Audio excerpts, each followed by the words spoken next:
ચાલો આજે સ્કૂલના એ જૂના અને કંટાળાજનક સાયન્સ પુસ્તકોને થોડીવાર માટે બાજુ પર મૂકી દઈએ કારણ કે આજે આપણે એવા સોર્સ મટીરિયલ અને ડેટાનું એક્સપ્લેનર જોવાના છીએ જે બતાવે છે કે 2026ની અત્યાધુનિક સોલાર ટેકનોલોજી અત્યાર સુધીના તમામ જૂના નિયમોને કેવી રીતે તોડી રહી છે. આ માત્ર કોઈ નાનું મોટું અપગ્રેડ નથી હો, આ લિટરલી એનર્જીની દુનિયાનું ગેમ ચેન્જર છે. એકદમ રોમાંચક સફર.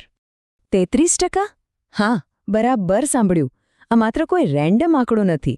આ એફિશિયન્સી એટલે કે કાર્યક્ષમતાનો એવો જાદુઈ આંકડો છે જે વૈશ્વિક ઊર્જાના આખા ભવિષ્યને ફરીથી લખવા જઈ રહ્યો છે. ગઈકાલ સુધી ફિઝિક્સની દુનિયામાં આને લગભગ અશક્ય જ માનવામાં આવતું હતું, પણ આ ચમત્કાર આખરે થયો કેવી રીતે? વેલ, એ સમજવા માટે આપણે સૌથી પહેલાં એનું થોડુંક બેઝિક સાયન્સ સમજવું પડશે. તો શરૂ કરીએ તબક્કો 1, મૂળભૂત જાદુ, જેને વિજ્ઞાનની ભાષામાં ફોટોવોલ્ટેઇક ઇફેક્ટ કહેવાય છે. હવે આપણા મૂળ સોર્સ પુસ્તકોમાં આની વ્યાખ્યા કંઈક આવી આપેલી હોય છે કે જ્યારે ડોપ્ડ સેમિકન્ડક્ટરના જંક્શન ઉપર સૂર્યપ્રકાશ પડે છે ત્યારે ઇલેક્ટ્રોન મૂવમેન્ટ થાય છે. સાચું કહું તો આ ભાષા સાંભળીને જ કદાચ ઊંઘ આવવા લાગે, પણ ટેન્શન ન લેશો, આપણે આને એકદમ સિમ્પલ રીતે ડીકોડ કરીએ. ચાલો આ બધા અઘરા સમીકરણોને સાઈડમાં મૂકી દઈએ. આને એક શાનદાર મેજિક ટ્રિકની જેમ સમજીએ. વાસ્તવમાં થાય છે શું? જુઓ, જ્યારે સૂર્યનો પ્રકાશ એક ખાસ મટીરિયલ એટલે કે પેલા ડોપ્ડ સેમિકન્ડક્ટર સાથે જોરથી ટકરાય છે ને, ત્યારે એ પ્રકાશ અંદર રહેલા ઇલેક્ટ્રોન્સને ધક્કો મારીને મુક્ત કરી દે છે અને જેવા આ મુક્ત થયેલા ઇલેક્ટ્રોન્સ દોડવા લાગે, બમ! આપણી વીજળી તૈયાર. છે ને એકદમ સિમ્પલ કન્સેપ્ટ. આગળ જોઈએ તબક્કો 2, સોલર રિપોર્ટ કાર્ડ, જેમાં આપણે વોલ્ટેજ અને કરંટનું ગણિત સમજીશું. સોર્સ બુકમાં 2 બહુ જ ભારેખમ શબ્દો આપેલા છે: શોર્ટ સર્કિટ કરંટ અને ઓપન સર્કિટ વોલ્ટેજ. હવે આને પાણીની એક પાઇપ સાથે સરખાવીએ. ધારો કે એક પાઇપ સંપૂર્ણપણે ખુલ્લી છે અને એમાંથી જે ફૂલ સ્પીડમાં પાણીનો પ્રવાહ બહાર આવે છે ને, બસ એ જ છે આપણો શોર્ટ સર્કિટ કરંટ. અને ઓપન સર્કિટ વોલ્ટેજ શું છે? એ મહત્તમ દબાણ છે. એટલે કે જો એ પાઇપને આગળથી એકદમ પેક બંધ કરી દઈએ તો અંદર પાણીનું જે જબરદસ્ત પ્રેશર ઊભું થાય તે વોલ્ટેજ છે. એકદમ ક્લિયર? હવે સોર્સ ડેટા આપણને મેક્સિમમ પાવર પોઈન્ટ એટલે કે એમપીપી અને ફિલ ફેક્ટર વિશે પણ જણાવે છે. આ સમજવું બહુ જ જરૂરી છે કારણ કે રિયલ લાઈફમાં સોલર પેનલ ક્યારેય સંપૂર્ણ ખુલ્લી કે સંપૂર્ણ બંધ પાઇપની સ્થિતિમાં કામ નથી કરતી.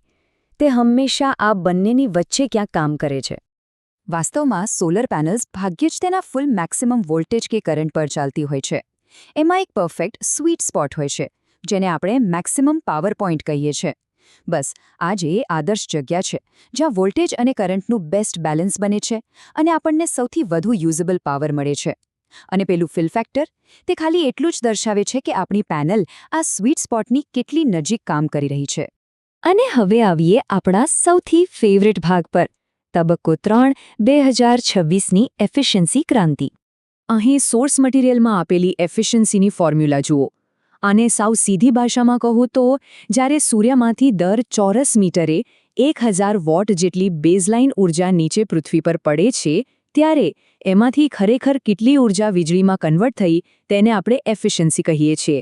આ જે બેઝલાઇન છે જેના પરથી આગળના બધા જ જાદુ થાય છે. હવે જરા આ ઉત્ક્રાંતિના આંકડાઓ તરફ ધ્યાન આપો, મગજ ભમી જશે. પાઠ્યપુસ્તકોના સમયની પેલી જૂની પેનલ્સ માંડ 15% એફિશિયન્સી આપતી હતી, પણ આજે અત્યારે 2025-26ના માર્કેટમાં મળતી કમર્શિયલ ટોપકોન અને એચજેટી પેનલ્સ ઇઝીલી 24% સુધી પહોંચી ગઈ છે. પણ પિક્ચર હજી બાકી છે. ભવિષ્યની ટેકનોલોજી સીધી 33%ના જબરદસ્ત ઉછાળા પર જઈ રહી છે. છે ને ક્રેઝી? અને આ 33%ની સીમા તૂટવીને એ સાયન્સની દુનિયામાં એક મોટા ભૂકંપ સમાન છે. આ છે આપણી અત્યાધુનિક 2026ની ટેકનોલોજી, જેને પેરોવ્સ્કાઇટ સિલિકોન ટેન્ડમ સેલ્સ કહેવાય છે. અત્યારે લેબમાં જેનું સઘન ટેસ્ટિંગ ચાલી રહ્યું છે. આ એ પેનલ્સ છે જે જૂના વિજ્ઞાન અને પુસ્તકોમાં આપેલી તમામ લિમિટ્સને સાવ ધ્વસ્ત કરી રહી છે. તો આપણે રિયલ લાઈફમાં આટલા મોટા આંકડાઓનો અર્થ શું થાય? એનો સીધો મતલબ એ છે કે આપણે આપણી ઘરની છતની એ જ સમાન જગ્યામાંથી હવે એટલો બધો પાવર મેળવી શકીશું જે અગાઉ ક્યારેય શક્ય નહોતો. મતલબ છત પર જગ્યા એટલી જ રોકાશે, પણ એમાંથી મળતી વીજળી અનેક ગણી વધારે હશે. આ ખરેખર એન્જિનિયરિંગનો એક માઇન્ડ બ્લોઈંગ ચમત્કાર છે. તો આ આખો એક્સપ્લેનર જોયા પછી હવે એક બહુ જ મોટો અને ગંભીર પ્રશ્ન ઊભો થાય છે. જો એક જ જગ્યામાંથી મળતા સોલર પાવરની ડેન્સિટી આટલી આશ્ચર્યજનક સ્પીડે વધી રહી છે, તો આવનારા સમયમાં આ આપણી આખી પૃથ્વીના એનર્જી ગ્રીડને અને આપણા ઇન્ફ્રાસ્ટ્રક્ચરને સંપૂર્ણપણે કેવી રીતે બદલી નાખશે? જરા વિચારજો.